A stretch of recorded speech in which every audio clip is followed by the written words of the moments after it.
Okay, in today's video, this is going to be kind of getting back into the swing of things video. So in today's video, I'm just going to cover what I'm up to, getting back into the swing of things, and just let you know what I'm up to. So let's hack at it.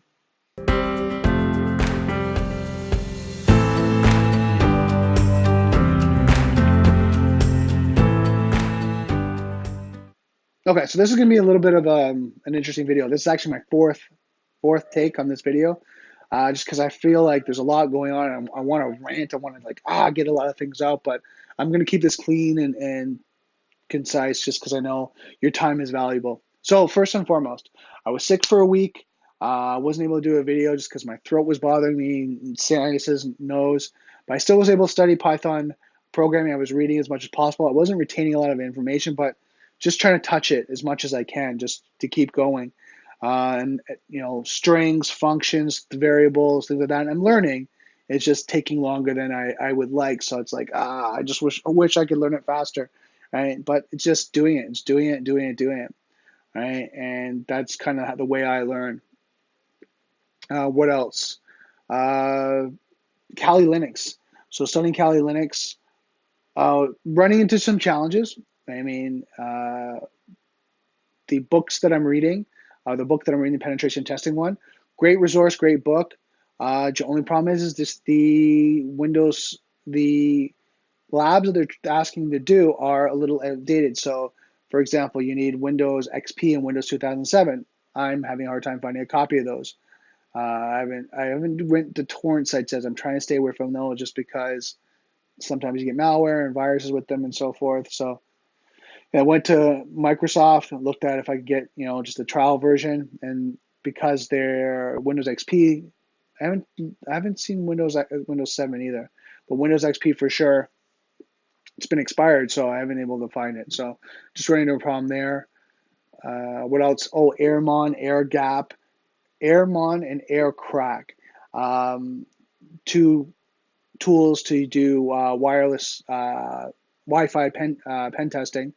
I found out today that on my MacBook Pro, I needed an external USB Wi-Fi adapter, wireless card. Sorry, wireless card. And that was kind of like, after troubleshooting and trying to, I, IF config and IW config and trying to figure out the card and looking up the manual for VMware and seeing if I made sure I had all the settings properly, doing all that. And then finally going to a forum and asking and then finding out that, oh, by the way, you need, a USB wireless card. And you're like, okay, so now I have to go pick one up. So just a little bit of things and frustrating, and something that I would hope that VMware would have fixed, that you could use just your laptop on the fly, right? And you'd be able to do that because if you're carrying around, you're doing war driving and things like that, and testing out Wi-Fi, that you'd be able to just use the internal wireless card. What else? Um, Cryptocurrency is going well. Ran into a little bit of a glitch with Quadra CX. I'm not going to go much into that. Just I don't recommend them.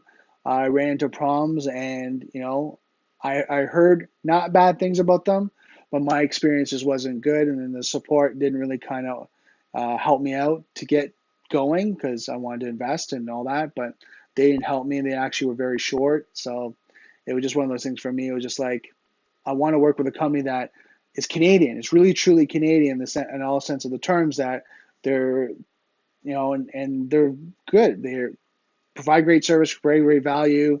Really help their clients, the users of their group, and they don't do stupid things in the sense of with Quadra CX, they blocked me on Twitter. They blocked me on Twitter because I asked on Twitter, and this is where I'll go into a little bit of rant, but they blocked me on Twitter because I asked the question, is anyone else having problems verifying their account? And the reason why I'm doing it is it wasn't to insult the company. It was really, to be honest, was just to find out if anyone else was having a problem, and if they did, how did they fix it? How did they get a workaround?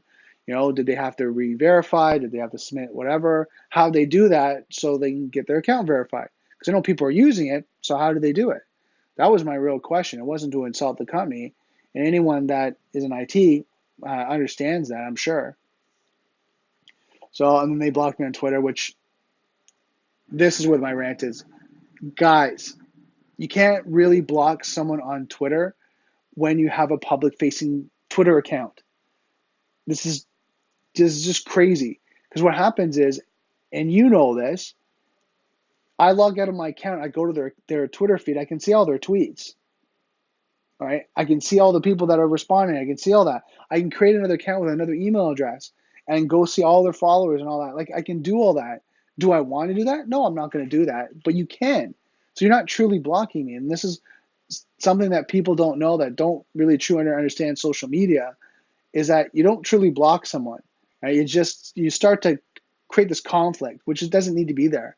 And I'm not upset. I'm not going after them, right? And I'm not gonna troll them or do anything. That's not the point here. The point is that to help them to be better, to provide better customer service, to provide better value, and to do that, if someone comes up with a concern on a company side, you need to look at it going, how do we become better? Oh my God, this guy is having issues. Okay, how do we over deliver? Because he might not be the only one. And if he's not the only one, how do we deliver for the rest of the guys that are in problems and show the people that are watching that we're here to support our community? Not we're just leave them out to hang or block them or do all that, that we're really out there. And I think that's what you're finding in cryptocurrency and all that with the technology and the people. They're learning, how to become business people as well and deliver in business too. So it's a little bit of a fine, well, not a fine line. There's a little bit of a learning curve, right? Because I know for me with social media, doing it since 2004, and I totally subscribe to Gary Vaynerchuk, and what he says is that if someone's upset, if someone's saying something like, "Oh my God, this is bad, this sucks, it's terrible," those are the people you want to spend more time with because they're going to help you improve, right? They're going to help you make your business better because those are the ones that are bringing valid market research, valid information about your company. Now, if they're swearing, they're trolling, and they're just for the sake of causing issues, that's a different story. But they really have a valid concern. If they're having problems with using your product, using your service, verifying their accounts, whatever that may be, and they're saying that, oh my God, you know what, I'm having a problem, and they're looking for help, that's a red flag that you should be like, oh my God, we need to connect with that guy and see how we can help. And that's just my opinion. I mean, comment below, tell me what you guys think. So that's it for today's video. A little bit of a rant, just let you know what I'm going on. I'm getting back into videos. I need to do that just for myself, just to record my journey, to keep the pressure on myself to be accountable and keep learning. So that's it for today's video. Don't forget, software is hackable, being connected is vulnerable. I'll see you next video.